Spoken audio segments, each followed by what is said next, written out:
Hey everybody, what's going on? How's it going out there? Today's episode, and by the way, if you have just found the show, welcome. Thanks for tuning in. The last two episodes have been different. I didn't do long form. It was sort of me just talking to you. So, and it's been pretty amazing. I normally the show goes about an hour. Those were shorter episodes. And believe it or not, if I wanted to game the system on iTunes, that's the way to do it. If I did 15-minute episodes and you guys, each one of you guys, started and finished to the end, it's amazing the kind of ranking juice we got. So whatever. Today's episode is another long-form interview, what you guys have come to expect out of the show for the last 3 years. And yeah, we've been doing it for 3 years, which is crazy. Here's what we do. Now, today's guest she's a rock star in Manhattan, New York City. And I don't know how many of you actually know how real estate operates in New York City. It's like nowhere else. They don't have an MLS. It's so crazy expensive. You can't do any of that offline marketing, radio, billboards, right? It's just too expensive. So you need to have hustle. You need to be able to build relationships and really establish know you, like you, trust you effect. Very quickly and very deeply, right? Because Manhattan real estate is crazy expensive, right? And today's guest is selling $10 million, $15 million deals. And if somebody's going to list their $10 million penthouse with you, and I don't know if you could buy a penthouse for $10 million. I'm just saying that. You have to have a reputation. So how do you do it, right? For you, if you're just getting into real estate and you've been watching, the selling LA, selling New York, and you're like, yeah, I'm going to get into real estate. I'm going to go sell one $10 million house, make, some serious money and live a carefree life. How do you do it? So we get into that today, how she did it over the course of her career. She's a pretty interesting lady. One quick thing before we get into the episode, I just want to share with you. For the people, this is something I think you guys can do. Something I did. Historically, I've always said, hey, go to my website, get on my list. And then I will, every now and again, I'll send you guys something to my list that I don't share anywhere else. Now, the deal is I sat down and said, you know what I need to do is I need to create an on-board series, right? I need to create a 7-step email series so that when you sign up, you get to indoctrinated into the show, indoctrinated into what we do. And there is internet marketers use this method, and it's called indoctrination. You tell people a little bit about who you are, then you move them into engagement. Right now, they know what you're doing, how you operate, what your intent, what your mission is. Then you engage them, and for internet marketers, it goes indoctrination, engagement, ascension, whatever, right? Now, I used the process, but not exactly the same way. It has been amazing. So I just wrote the 7-part series. I wrote it earlier in the week. I input it into my autoresponder, which is Aweber, and the amount of engagement that I've gotten is insane. Absolutely insane. It's bonkers. And the funny thing is normally, again, when you go to our site, and if you haven't, go, I have a bunch of things, right? I put up a gate in the beginning, says, give me your name, email address. You can either give it to me or you can close it out. Then I offer you a free ebook.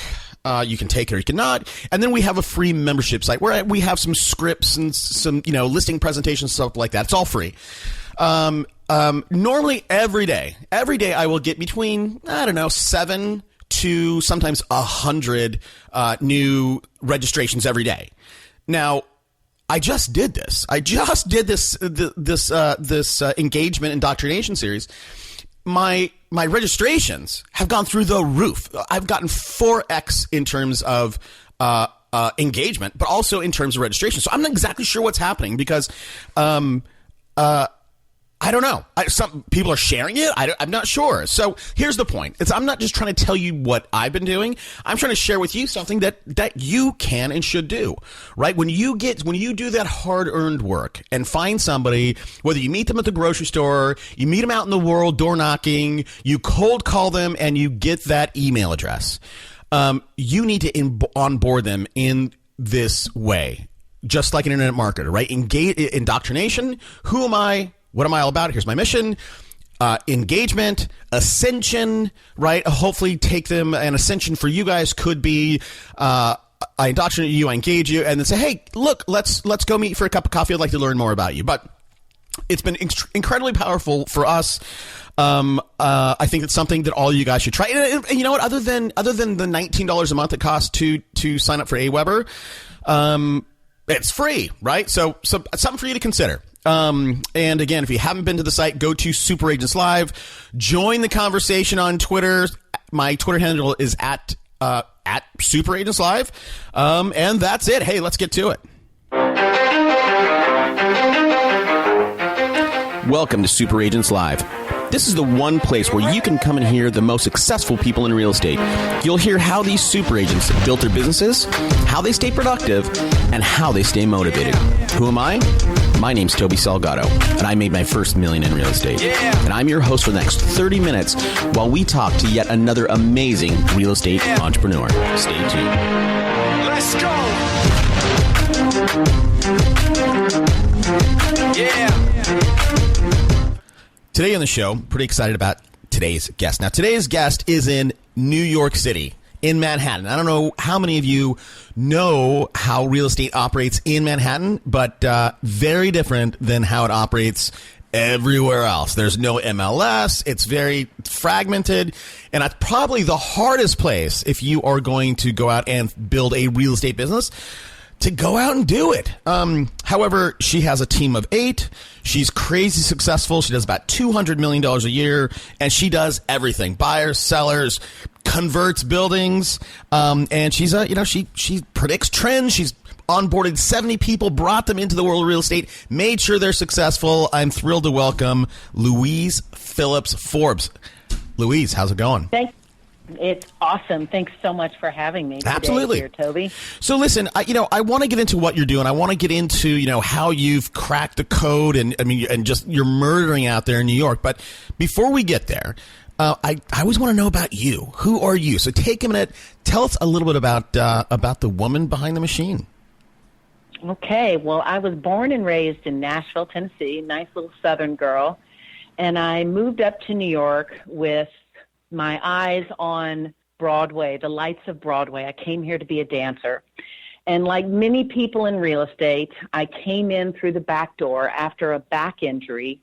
I decided to try to hit it off in real estate, really not thinking of myself, even today sometimes, as a businesswoman, because I really found myself really drawn to real estate really as a business of people. And because I'm so relationally driven, it seemed to be a perfect match for me.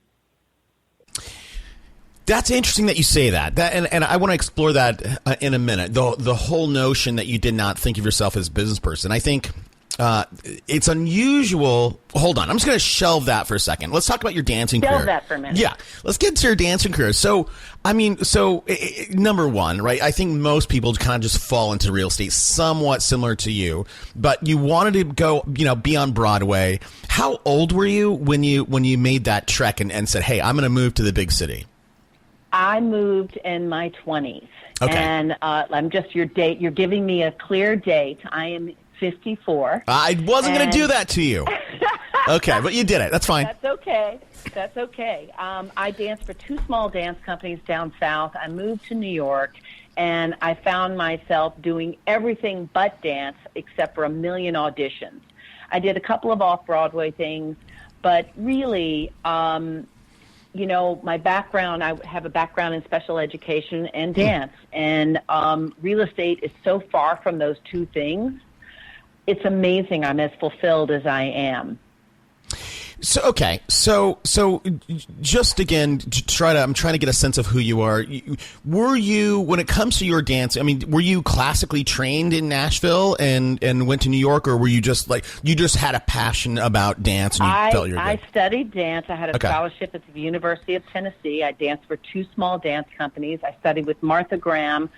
I went to American Dance Festival, which is a summer workshop every summer for many, many years, which was at Duke University. And I really, it was very difficult to make a living. I think my first paycheck was $187 for 3 weeks, I think. Oh, my God. First paycheck. It was 2.5 weeks, so it fell into the 3rd week. So, it was, but what I will tell you my dance provided was a work ethic that will go into any and all businesses. Right. I am still today, I'm known as a workhorse, and my work ethic and my passion, gratefully, I had parents that really encouraged me to follow my passion and do what I love. And what I didn't realize when I moved from dance to real estate was I have a passion for people. I am so relationally driven. My husband makes fun of me saying that I even care about the bad relationships in my life. And that speaks volumes to what my business of real estate has been built on. Okay. So hold on. Okay, now we're getting into this. So let me ask you this. I mean, I've been to Manhattan, I don't know, 20 or 30 times. I know the city relatively well. I know people that grew up in San Diego, for example, moved to New York and then left. And one of the things that those kind of people will say is that New York is a very lonely place, right? People are insulated. It's hard in any big metropolitan. It's hard to get to know people and make friends. You are from the Midwest. It's a whole different world going to Manhattan. Was it a struggle, this Midwestern girl adapting to whether it's the pace or the environment of Manhattan? And this is going to be important to transition into your real estate business. Sure, absolutely. I will tell you that for me, first of all, my accent, which is not so strong today, but if I start talking about Nashville, Tennessee, if you travel back there, it will come back like July will have 3 syllables. But for me, I needed to make this big city small town. So I started my business, again, with no Rolodex, and all I could do was take actions on having the power of knowledge from a small scale. So I lived on the Upper West Side. So I literally we had a book called The Select Registry that had all these 1920s buildings, floor plans in them, and I would walk up Riverside Drive, and I would figure out where the 1 bedrooms laid, where the 3 bedrooms laid, and I started to gain knowledge on what I had control over. So that, God forbid, I had a phone call from a buyer, I could talk about where things were on the Upper West Side. I became the 1-bedroom queen, where I could tell you every building, where every apartment that had a 1-bedroom on the Upper West Side. That's all I could manage initially. Then I delved further, and that was a confidence builder, right? It's a building block that when we're building a business, we start small and we build on it. And I built on that knowledge by starting to understand and learn who the superintendents were, the doormen. At Christmas, I used to bake homemade banana bread and sourdough bread for my doormen because I didn't have a whole lot of money. Right. But those basic principles are really, if I had really no agenda. It's really the only way I knew how to get comfortable, which was exposing myself and being thoughtful. I guess that would be. You were thoughtful, deliberate, and really, and so let me say what you're saying in a different way, right? So what you did, you got super intimate, super knowledgeable about your inventory, right? You knew your inventory all the way down to knowing the people, right? The superintendents. And I think how people in San Diego or Oklahoma or Poughkeepsie, New York can apply this notion to their business is, where are those developments, right? Who goes to the homeowners association meetings, right? They can replicate kind of what you did anywhere they are. So I think that's, and so when you were talking, there's another woman, who I know that I've had on the show a long time ago. She wrote a book, and I was looking for her book, but she said the same thing. She said, get to know the inventory. And similar to you, she said, I knew the trash truck routes, right? And I knew where they went. I knew what time they were. So, okay. So again, going back to your experience, Louise, super important, right? You have no Rolodex. You have no money. So you started with you controlled the only thing you did, gain knowledge. What was for you? I want to know the second step of that, but I also want to know, Louise, how you started to apply this weapon, right? If I want to call it that, or the tool in your tool belt. How you started to actually take that and apply it in real life. My tool of my mini segment of the market that I wanted to really own. Yep. Yes. So let me just give you some reference of, today, fast forward 27 years later, I have about, anywhere from $180 to $200 million business a year. But let's remember back in this day when on year 3, and I worked 7 days a week for 7 years, I would literally, and let me just close your eyes and give you a visual. I'm 5'10", I was a dancer. I used to wear cowboy boots, a prairie skirt, and a unitard. Okay, so that was pre-Tony Robbins. That's smoking hot. Love it. So, but really, my Southern hospitality, if you will, sometimes was a disarmor for some of those New Yorkers. So what I would say to those agents is, don't be afraid to embrace who you are exactly. I sometimes miss my Southern accent, because it's disarming to some people. Yeah. And, taking to the set, I wanted to say that year 3, I made $200,000 of gross commissions, and the highest transaction in 100% of every deal I did was co-broked, and the highest transaction I did was $200,000. Wow. It's a lot of business.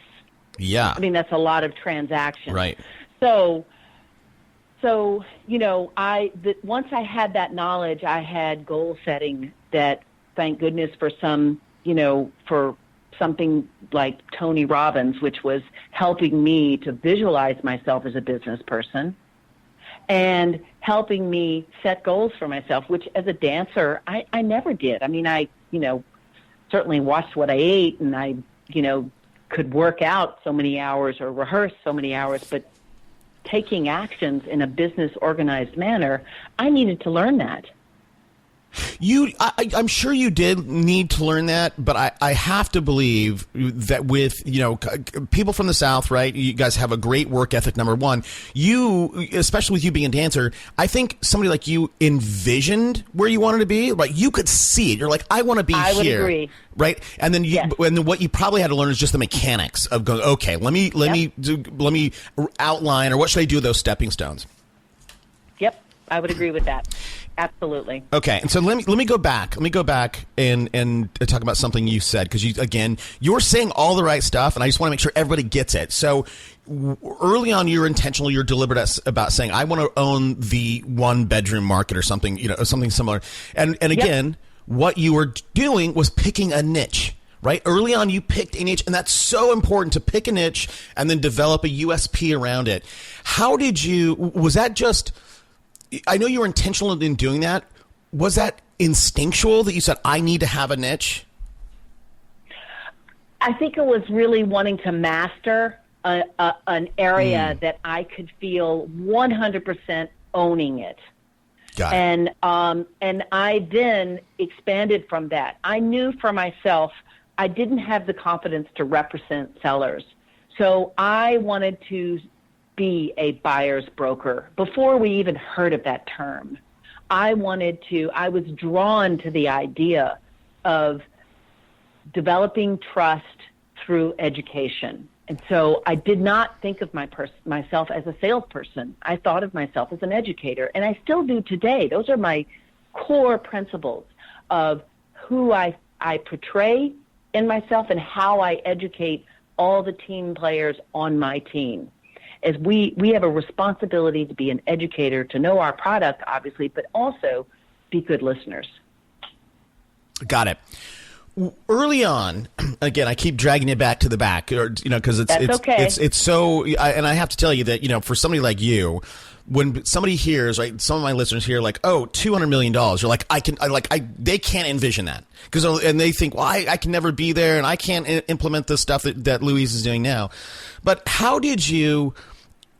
Coming from dance, not thinking of yourself as a business person, your year 3, you made $200,000, which is awesome. You were feeling rich, I'm sure, compared to, Nashville.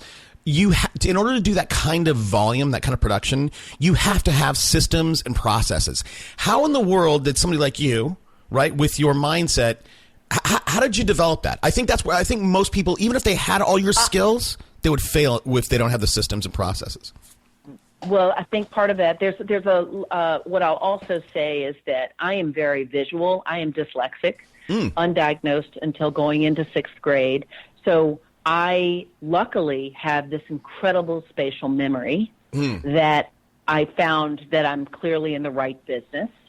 But because I'm paper and tactile and visual, I still am old-fashioned, that I have my folders with the buyer's names and all of the details on there. But I take copious notes when I'm on the phone, because when I write and I auditorily hear, then it is processed in my brain forever. So I will say that, the tool of business practice for me is figuring out that system, which was I put it in a folder, I write down exactly what they want. I then would do my searches, and what I would write down on my initials next to what actions I said I was going to do, and then that's my to-do list. Okay. So something as small as that. I also, remember pretty early on, I found Tony Robbins and those goal settings. When you make year goals, then they get broken down to quarter goals, and then those quarter goals get broken down to month goals, and then those month goals get broken down to a week. And when I was early in my days, I literally had a goal to look at 8 new pieces of property every week. I wanted to take 8 customers out and show them 2 pieces of property every week. Now, I didn't meet those goals for every week, but at least they were something I was conscious of. Right. Switching gears a little bit,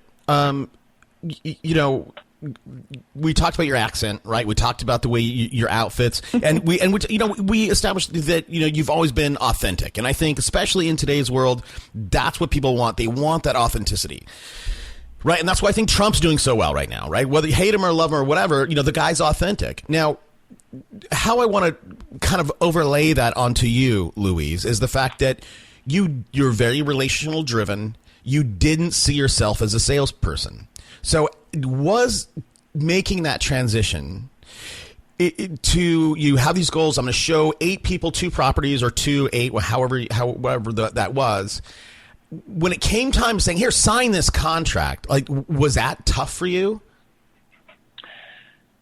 Talk about my accent coming right back, especially in negotiations. It's like, all we need is another 5,000. Yes, it was tough because it was uncomfortable to even be focused on money. I mean, look, we're raised to not talk about money. One of the first questions I ask my customers still today, 27 years later, okay, what's your budget? How much do you make? What are your savings? I mean, those are the most unnatural questions for anybody that was raised, in the South to be asking. It's personal. You just don't talk about money. Right. But we are forced in our business so that we can help not waste people's time and help make sure that they are spending what they can afford and what they're qualified for. But it is still hard today for me. I feel like it is. That's why I really look for the chemistry. I'm in a business of matchmaking. And if I think about the most important decisions in my life, I would say who I married, where my kids go to school, where I live. All of those things are based on gut. My job is to throw enough stuff up against the wall, not technically, but it's part of that same matchmaking process where there's a chemistry. When I see and know emotionally when my buyers feel like they're in their right home, that's the most fulfilling part of it. It's easier to close then for me. Mm-hmm. So it starts from the right chemistry. And that is not looking for a deal, looking for the right deal. Right. Well, okay. All right. So we're getting into there's a lot of stuff you just said there. So I just want to, and we'll explore some of this stuff. But the reason why I asked you about the sales thing is there are a lot of people who think that's a dirty word, right? Sales. And they never want to be associated with a salesperson. Now, I'm in sales. I love sales, man. I love it. And and I think I'm the best there is at that game. How did you, I want to know, how did you overcome that? And I know it's still tough for you. And so maybe you haven't fully embraced being a salesperson. Was it just a mindset shift of going, hey, listen, I'm just a matchmaker, right? And as a matchmaker, I need to ask these questions, so it's okay, right? What are some tips that you can give somebody who's listening who feels like I don't want to be a salesperson? How can you coach them over that?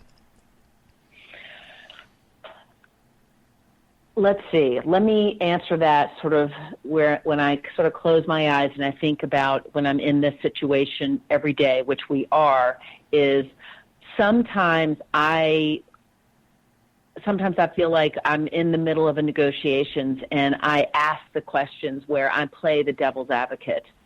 And that is a way that I feel like when we put an offer in on a piece of property, I've had many of my teammates and other brokers in the industry ask me, why are you still showing them more apartments? I mean, you found the apartment, you all have an offer in. My feeling is that those other choices will provide affirmation that they're in the right place, or we will find another proper deal, because it is having faith in the process.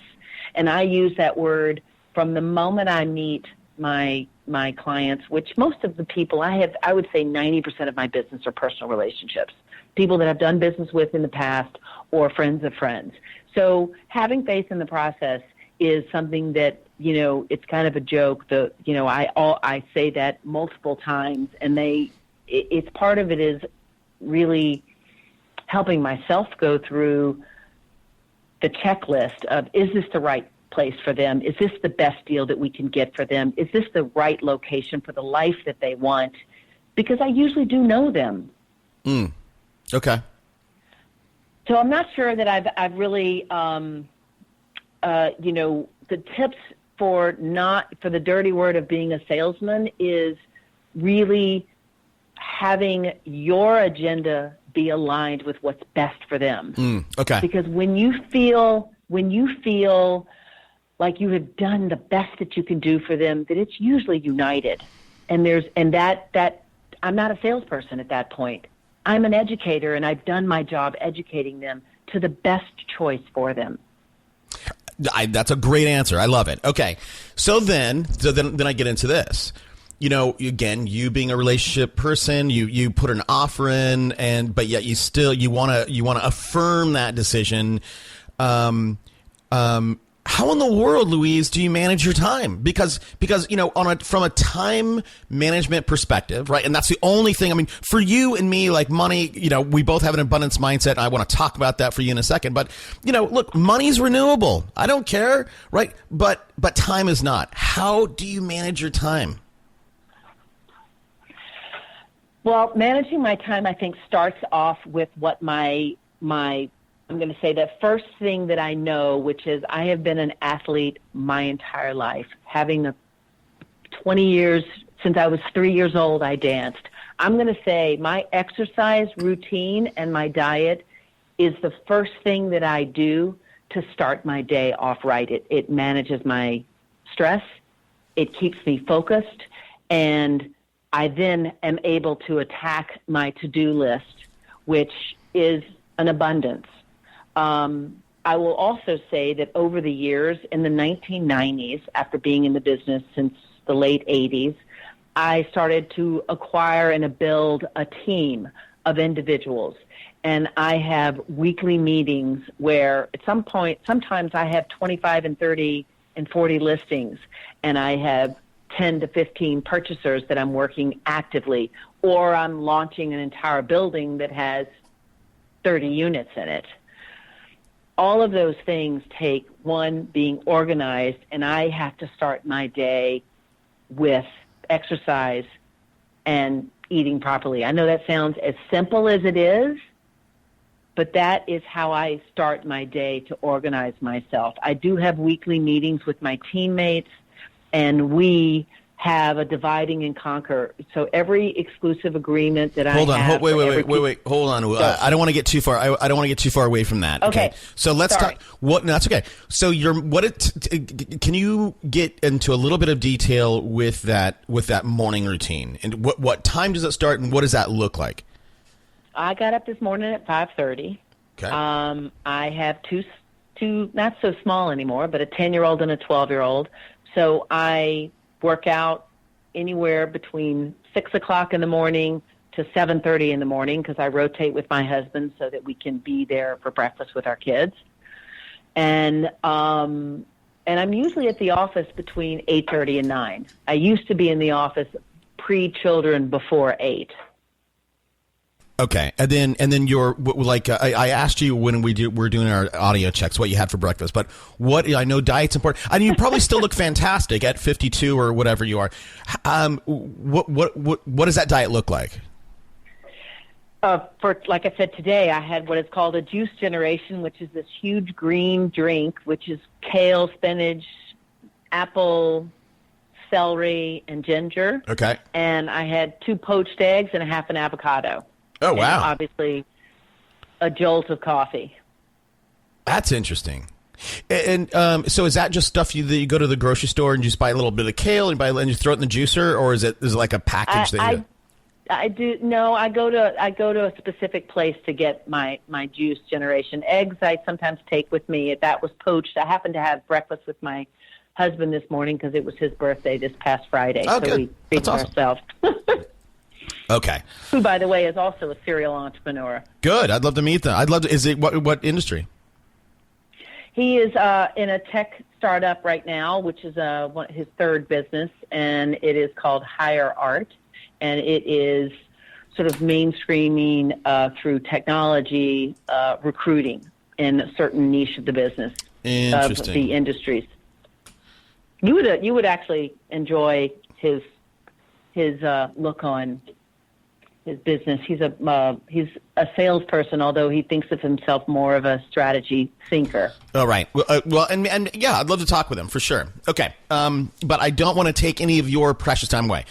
So we talked about time management. We talked about your morning routine. Now, you said something that was intriguing to me, right? When you are matching a buyer and seller, because you're a matchmaker, you said, I something about your gut, right? I make decisions from my gut. And the reason why I think that's so important is, Jack Welch, right? The former CEO of GE, that his book was straight from the gut. And I can tell you that I've done a million deals, a million investments. The ones that have gone wrong are the ones that looked fine on paper, but I just felt wrong and I did them anyway. And then and then poof, 200, 300 grand is gone. How do you manage this gut thing? Like, how does that, explain that to us a little bit more? Part of managing your gut thing, again, going back to the basic principle, I look at real estate as the business of people. Okay. So if you are going to, and let me also just say that my philosophy comes from the fact that my home is the nucleus of my family, and it is where the rest of my life is built from. So if I look at, if I come from that principle of my own, how I feel about my home, then I come from a complete, humble, I genuinely feel that it is a privilege to be a part of this process for people. And you feel that from the moment I have my first conversation because again, I feel also fortunate that a lot of my business today, 27 years later, is through personal experiences. And so I don't, when people say they don't want to do renovations, nothing is more annoying than when a quote unquote broker like myself goes, oh, just move that wall over. It's no big deal. Right. Of course, they've never done a renovation. So it's truly listening to what they say and applying it to yourself. So time management, listen, I don't mind. I would rather spend more time educating someone than having to stick a square peg in a round hole every time, because it is something where if we are able to invest the time, then the right decision will be revealed to them, and that's when that uncomfortable sales word, it's extracted from the process. Interesting. How and just by talking to you, Louise, I know that you have an abundance mindset, and you have an abundant business, so you can afford to take a pass on a client. How do you handle? And this is not going to apply to everybody. This is just something. This is more for me than anybody else. But how do you handle those problem clients? Because I can tell you this. I promise you, if you and I met in New York City and we had some drinks, you'd love me and I would love you. However, if we got into a deal, you'd probably hate me just because I negotiate everything. What happens if you go, man, I love that guy, Toby. He's such a great guy. We get to know one another for a year, and then we start to do a deal, and you start to realize, whoa, this Toby guy is not somebody that I necessarily want to do a deal with, but I'm happy to have drinks with him. How do you handle that? Because again, I don't think you'd be in that kind of transaction. Well, all right, let me just start off by saying this. Nothing wrong. My job is to try to squeeze and get everything I can get for my buyers or my sellers. Right. Number one. Number two, there is, the art of negotiating is managing someone's expectations and trying to recognize that, look, if you really want this, then don't over-negotiate yourself out of a deal. Right. Number one. Yep. Number two, listen, I'll ask for the world because that's what you're asking me to do. But let me just position what my suggestions are. And sometimes it's, you have two sides of a buy, meaning you have a husband and a wife, or you have two people purchasing, and what their wants and desires are very different often. One's minding the wallet, one's minding the emotion. And figuring out how to blend that and give and take is part of the art of the process. And it really is, again, in New York City, it is not easy to buy. It isn't. You have to want to own, because it's just, and if it's not you, it'll be someone else. So I have been in markets when it has been 125% buyer's market, and, it is a humbling process for a seller. And I've been on the other side when a seller's greed has kept them from making a deal.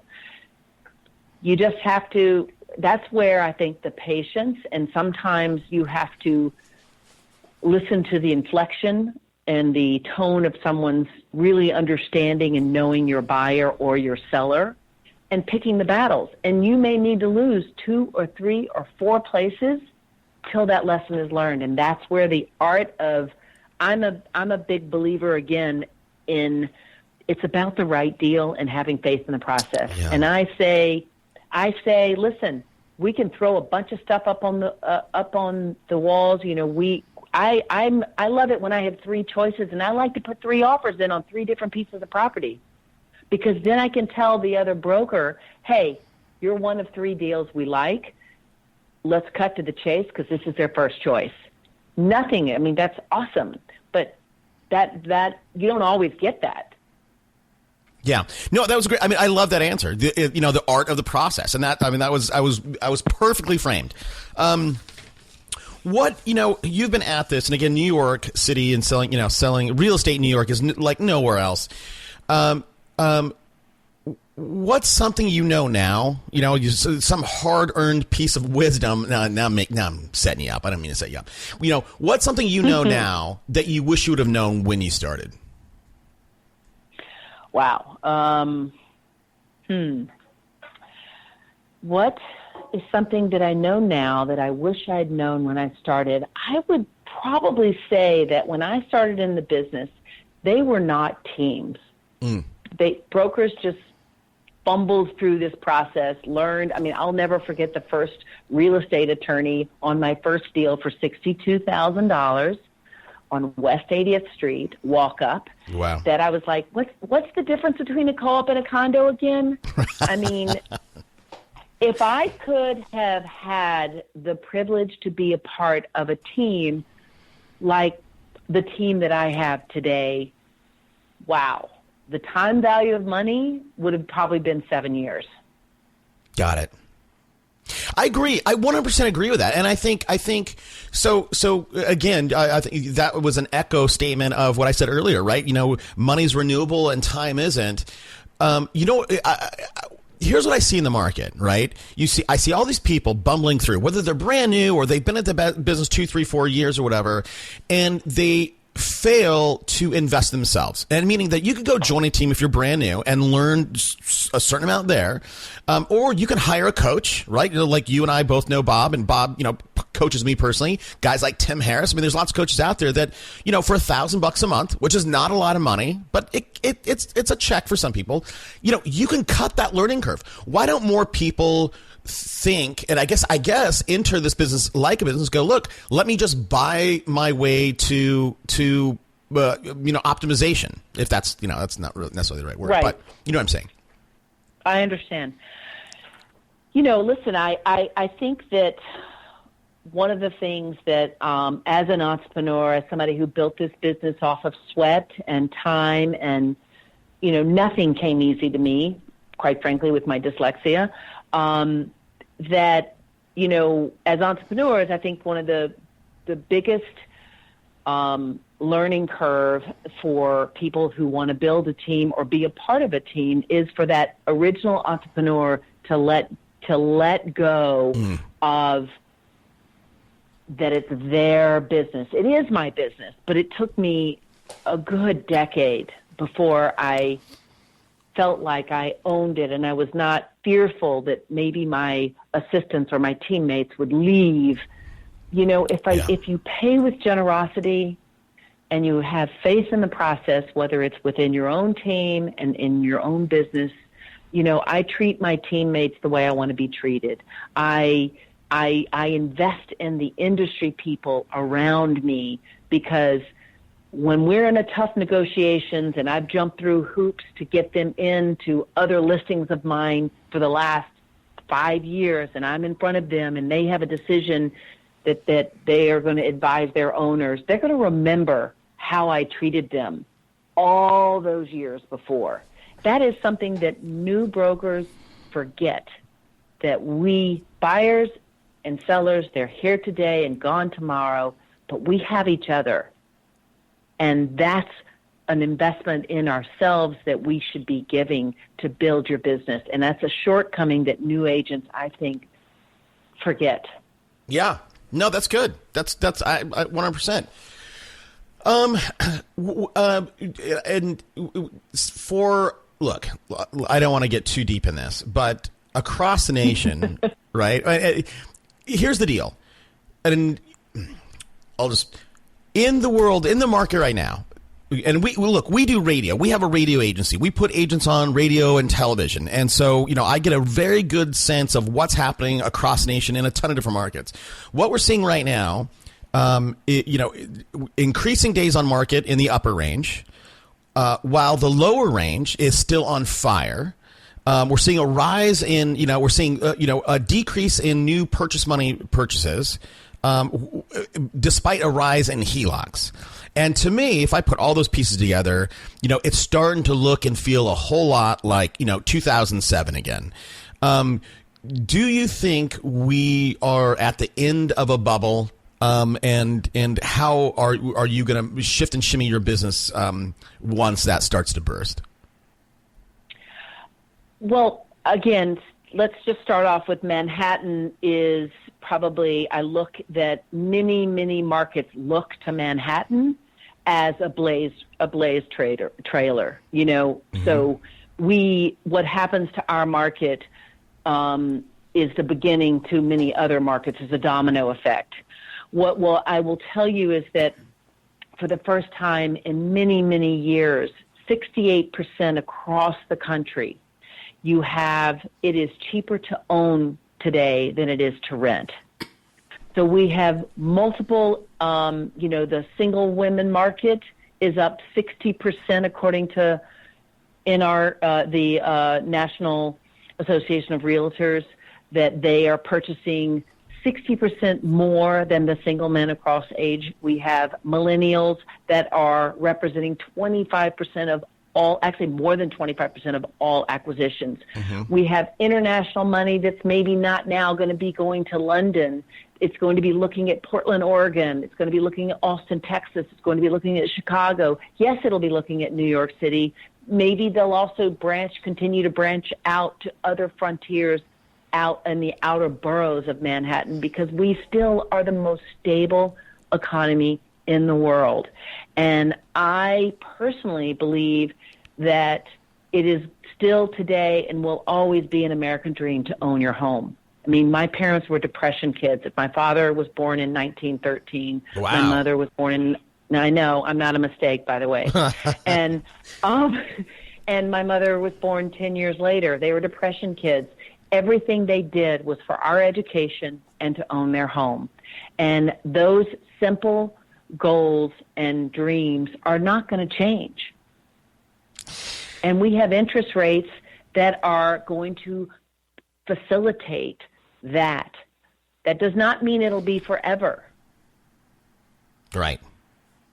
But let me run. I don't want to get political on you, but I'm just going to tell you my view on that.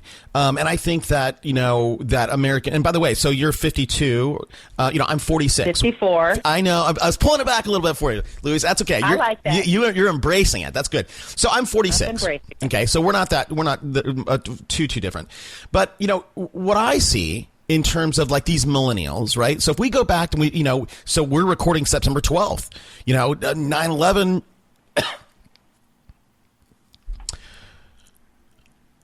not too long ago. So look, if you were in high school in 2001, right? Everything's got fine. The world is how it is. 9/11 happens. The next day, right? Fundamentally, the world was different. Now, then again, those same people, now they're in college, and 2008 happens.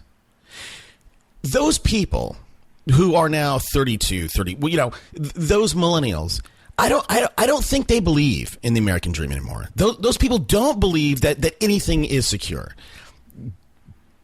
Do you still think that? Well, let me just talk to you a little bit about that millennial generation. You got to remember, we are not that. I mean, we have that generation are 2/3 of those however many millions of millennials work for themselves. Right. They facilitate and do their banking technology. They were born with a computer in there instead of a pacifier. And they problem solve very differently than you and I do. They will go to, in order to own, I have kids that, have a small nest egg at 28-year-olds. Let me just give you an example. I want to tell you about a guy who I sold an apartment to, who is a millennial, who came from Portland, Oregon at 21 years old and came to work at Goldman Sachs. This kid could not afford to buy in the city, but he bought from 2003 to 2009, 2008, he bought 7 pieces of property in Portland, Oregon, all around 180,000, 210, and that was from whatever his bonus was. He bought in his backyard. Today, I just sold him his own home in Manhattan, which, by the way, was a small 2-bedroom for over $2 million. And he refinanced some of those pieces of property. He has one piece of property that his who manages his property lives in for free. And he is building a little nest egg. And that is coming from somebody who couldn't afford to live in the city, to buy in the city, but wanted to buy in his backyard because he knew that he wanted real estate to be part of his diversification because he was in the financial world. I would have never had the courage to do that. Of course, you did that. But to me, that is just one example of many, many millennial individuals that think out of the box. I have other millennials that can't live where their mom and dad live on the Upper East Side, so they're going out to, Red Hook. They're looking in Jamaica, Queens, and their mother's like, "Oh my goodness, really?" And they're like, "Yes." There are 8 hotels being built in an 8-block radius in Jamaica, Queens. I'm going to be in this on the early curve. They're not afraid. Yeah. They're not afraid to think out of the box, and that's our future. I mean, that is those will be our future leaders and those individuals. I think about all the entrepreneurs that, just had an idea and they have sold their companies for, millions and millions of dollars. Yeah. And that is, again, implementing the American dream. Yeah, no, and I think the one, in terms of 9/11, in terms of 2008, I think that one of the good things that came out of it is the fact that they're resilient. They're resilient, right? And they realize that, hey, man, nobody, you can't go out and work for Ford for 40 years and get a gold watch, and a pension doesn't. You have to go out and get it on your own. So I think that's great. Oh, man. All right.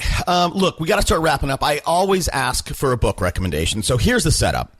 I'm an aspiring agent. I have $25. What book do I need to go buy today? For me, one of my favorites is what I started, and I know you mentioned this, and I'm always an old school girl. Napoleon Hill. Yeah. Think and Grow Rich, which are the basic principles that I think for building any business someone can really fall back on to help create goals, help people to learn to create goals. Yeah. And I did a mastermind for 3 years on dissecting that book with a group of 8 people. Wow. Which was amazing. That is me. Well, I think that's one book that everybody should have in their bookcase. And, and there's so many stories that I have about that.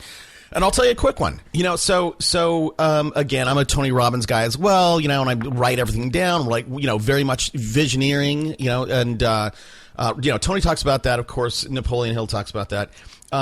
My wife was in my office and she found a notebook and she goes, "What's this?" And I said, "I don't know."